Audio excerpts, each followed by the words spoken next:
In Love Yarn, Paolo Avellino, na bago ang lahat dahil sa ka-love team na si Kim Chiu.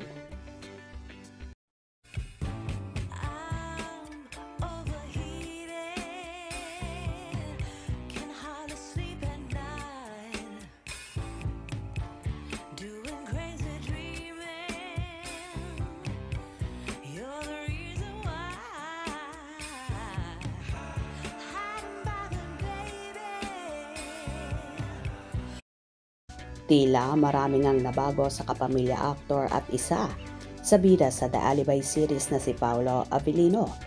Dati-rati kasi ay maraming mga hindi magagandang ugali ang lumalabas sa aktor.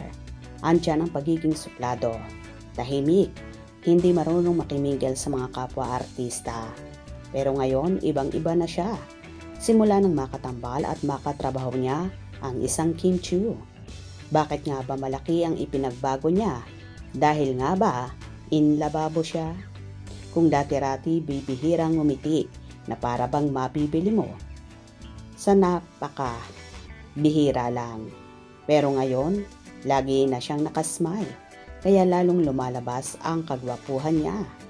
Then, palabati na siya sa lahat at marunong na siyang makimingle or makipag-joke. Sabi nga niya sa mga nagdaang interview sa kanya, palagi na rin siyang may baong jokes.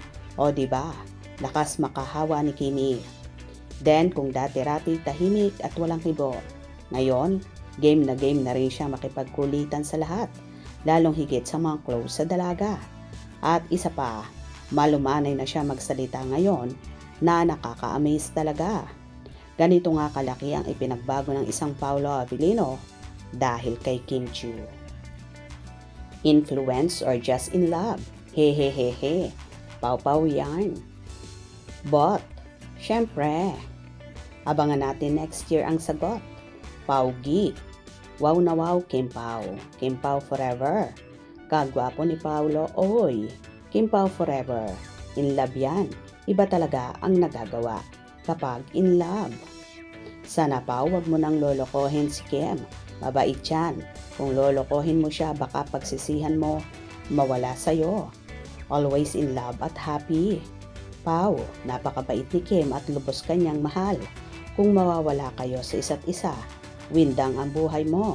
Si Kimi ay tinadhana para sa'yo. Mahal mo rin siya ng lubos. Kayo ay papunta na sa pagtanda. Magmahalan sa isa't isa. Payo bilang magulang. God bless Kim Pao. Kim Pao forever ako. Yes, Kim Pao. Siyempre, kung napanood nyo yung interview niya ni Boy Abunda, di ko alam anong years yon. Nag-antay siya at kumakapit daw siya 15 years. Siyang inintay si Kim Chiu. Kim Pao sapat na. Kim, kay Paulo lang. Anong paborito? Yes, Kim Pao lang. Wala nang iba. Sikat na sikat. Paolo and Kim, aming idol. In lababo na nga ang itinadhana. Ayaw ko nang magsabi sa uto-uto. Kim Pao, sapat na. Hindi yan magawa ni Paolo Coin si Kimi. Mahal ni Pao si Kimi. Pareho silang mabait, matulungin. Pangarap ni Pao si Kimi noon pa man. Kim Pao lang, sapat na. Totoo naman talaga na matagal naghintay si Paolo kay Kimi at kaya naman ngayon, sa palagay ko, hinding-hindi niya pakakawalan pa ang dalaga at ayaw na nga ni Pao na makapartner si Kimi ng iba. Kayo ba? Yun din ang gusto nyo?